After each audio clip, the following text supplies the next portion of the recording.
Samantha is 5'3", medium build, with ginger shoulder-length hair and green eyes. She has freckles on her arms, face and neck. And I just want to say, if she's out there or anyone knows where she is, just please get in touch. Get home. A young, compassionate midwife with a bright future disappears without a trace. What seemed like a life full of promise turned into a devastating mystery. Who could betray Samantha Eastwood in such a heartless way? Join me as we uncover the heartbreaking story of Samantha Eastwood and the betrayal that led to her tragic end. Welcome back to Chilling Fireside Stories. Thank you for all your likes, comments, and subscriptions. It means the world to me and help me continue sharing stories that need to be told. Before we begin, I must warn you that today's story involves sensitive topics. Viewer discretion is strongly advised. Now settle in and let's begin. Samantha Eastwood was a 28-year-old midwife from Stoke-on-Trent, England. Known for her warm smile and dedication to her patients, Samantha's kind heart touched everyone she met. Her passion for helping others was evident, and she was beloved by her family, friends, and colleagues. Samantha was working in the maternity unit at the Royal Stoke University Hospital in 2018. Her life was full of hope and excitement. She had been engaged to John Peake since 2010, and their wedding plans were well underway, with Samantha having already picked out her wedding dress. However, in January 2018 everything changed. Samantha and John's relationship broke down, leading to the cancellation of their wedding. Heartbroken, Samantha listed her unworn wedding dress for sale on Facebook. Despite her busy schedule, charity was an important part of Samantha Eastwood's life. In July 2018 she bravely completed a sponsored skydive to raise funds for For Lewis, a charity close to her heart. At the Royal Stoke University Hospital, Samantha extended her kindness by supporting parents dealing with the heartbreak of stillbirth or miscarriage. She lovingly assisted them in collecting mementos for memory boxes provided by the charity, offering solace and remembrance during their toughest times. On July 27, 6 months after her wedding plans fell apart, Samantha completed a night shift at the maternity ward. CCTV footage captured her leaving the hospital at 7:45 a.m. She was seen driving her Volvo home, but by 7 p.m. that evening, Samantha had failed to show up for her next night shift. This was completely out of character, raising alarm among her family and colleagues. Her family discovered her car parked on the driveway of the home she shared with her ex-partner John Peake, but there was no sign of Samantha. What deeply concerned the police and her family was the discovery of her bank cards left behind in the house, indicating she had no access to money. Detective Superintendent Simon Duffy expressed the heightened concern due to these findings. Meanwhile, Samantha's sister Gemma Eastwood had been messaging her, receiving replies that offered little reassurance. Samantha's messages mentioned needing time alone and feeling overwhelmed, but they did not reveal her location or whom she was with. Despite Gemma's pleas to meet and help her sister, Samantha insisted on being left alone. Their last text exchange occurred at 12:45 p.m., hours after Samantha's disappearance, leaving her family and the authorities deeply worried about her safety. Messages continued to come from Samantha's phone. One read, "Gem, I'm in a blue BMW. He's taking me to the motorway. I'm sorry. I met a guy off the internet. He's mad. I messaged you." The final message simply stated, "Lee Davis." The police were informed about these text messages but did not reveal them to the public. They suspected that the messages might not have been written by Samantha herself. If she had been harmed, the perpetrator could have been using her phone. As the local media picked up the case, police conducted door-to-door inquiries in Samantha's neighborhood. A neighbor reported hearing a scream from Samantha's house around 2 p.m. on the day she vanished. The police circulated images and a description of Samantha, a 5 feet 3 inches white woman with a medium build, shoulder-length ginger hair and freckles. Photos of her in her hospital uniform, holding a newborn, were widely shared on social media and in the news. She was now classified as a high-risk missing person. John Peake, Samantha's ex-fiancé, posted a plea on Facebook asking for help to bring Samantha home. However, members of the public began to suspect John due to his status as her ex-partner. The police interviewed John and discovered their breakup had been tumultuous.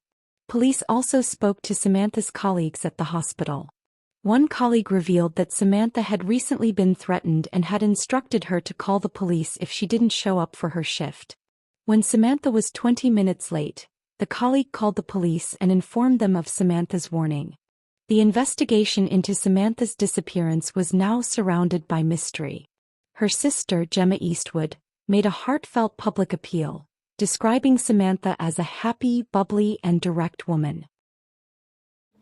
Samantha is a happy, bubbly and smiley woman. She can be very straight and direct. She's my best friend and partner in crime. Without her, half of me is gone. Samantha, if you're listening, please get in touch. We all love you and miss you very much. We just need you home where you belong. Samantha's friends and work colleagues described her as a fantastic woman and friend, warm, friendly, loyal, and kind. They emphasized her determination to become a midwife from a young age and how she succeeded. Her colleagues saw her as an amazing midwife, caring, harmless, gentle, and selfless. The police continued their investigation, searching locations around North Staffordshire and reviewing CCTV footage. They maintained that this was a high-risk missing person case, urging anyone with information to come forward. The police intensified their search efforts, appealing to the public for any information no matter how small. They urged anyone who had noticed suspicious activity over the weekend, especially in isolated locations like laybys and car parks, to come forward. Do you believe Samantha's alive?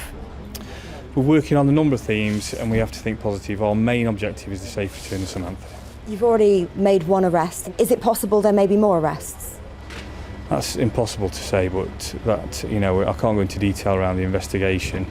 And I spoke about it the other day, numerous investigative strands, and nothing is off the table. As concern for Samantha's safety grew, the police had a prime suspect in mind.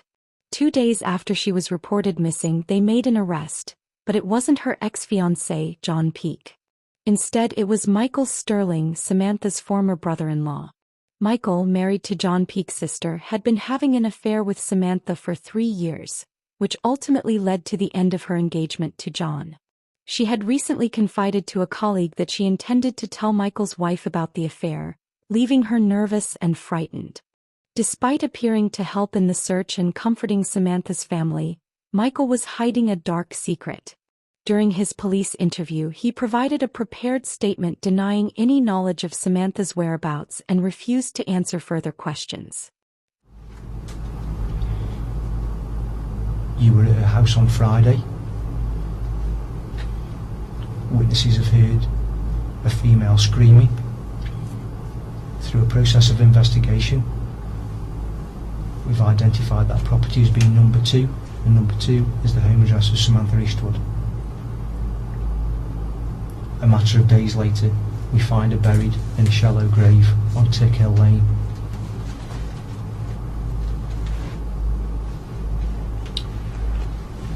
What have you done to Samantha? No comment. Have you killed Samantha Eastwood? No comment. If you haven't, tell me who has. No comment. Though released, the police remained certain of his involvement. Michael had admitted to being at Samantha's house the day she went missing, supposedly working in her garden. His timeline coincided with a neighbor's report of hearing a scream from the house. After his release, Michael made a fateful trip to Tick Hill Lane, a remote area he knew well due to his work as a landscape gardener. Unbeknownst to him, the police were tracking his movements. He led them straight to Samantha's body, buried in a mound of freshly dug earth. Wrapped in a duvet with tape over her eyes and mouth, the discovery of Samantha's body devastated her loved ones and the community. Floral tributes soon adorned the Royal Stoke University Hospital where she worked. With sufficient evidence, the police arrested Michael Stirling.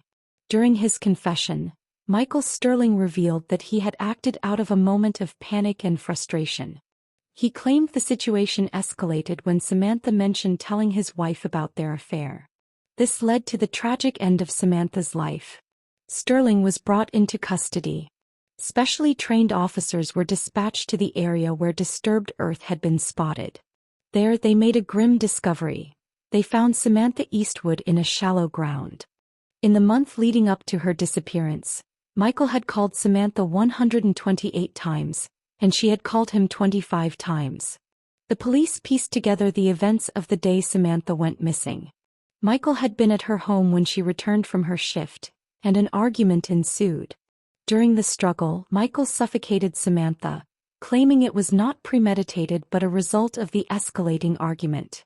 He then wrapped her in a duvet, placed her in the back of his van. Michael texted his wife and arranged to meet her at her parents' house for dinner, all while Samantha's body remained in the van parked outside. He later buried her at Tickhill Lane, a location he knew well from his work as a landscape gardener. He then joined Samantha's family in the search efforts, even hugging her sister Gemma, a moment that now haunts her. Michael had also been the one texting Gemma, pretending to be Samantha, and fabricating a story about meeting a man named Lee Davis to mislead the police. 2 other men, including Michael's father, were arrested on suspicion of assisting an offender, but the charges were later dropped. In October 2018, Michael Stirling pleaded guilty to Samantha's murder. The court heard how his obsession with Samantha and fear of their secret being exposed led to this heinous act. He was sentenced to life in prison with a minimum term of 17 years and 52 days. For Samantha's family, the trial brought some closure but could never fill the void left by her loss. Her sister, Gemma, described Samantha as the light of their lives and vowed to keep her memory alive. A tribute on a GoFundMe page described Samantha as a lovely young woman who brought many lives into the world as a midwife. Her story touched midwives and NHS workers worldwide, and she is remembered for her warmth, kindness, and dedication to her profession. Samantha Eastwood's story is one of love, betrayal, and unimaginable loss. As we reflect on her life and tragic death, let's also honor her legacy by raising awareness and supporting those in need. Thank you for watching today's episode. Please consider liking, commenting, and subscribing to Chilling Fireside Stories to help me continue sharing stories that matter. Until my next video, stay safe and look after your loved ones.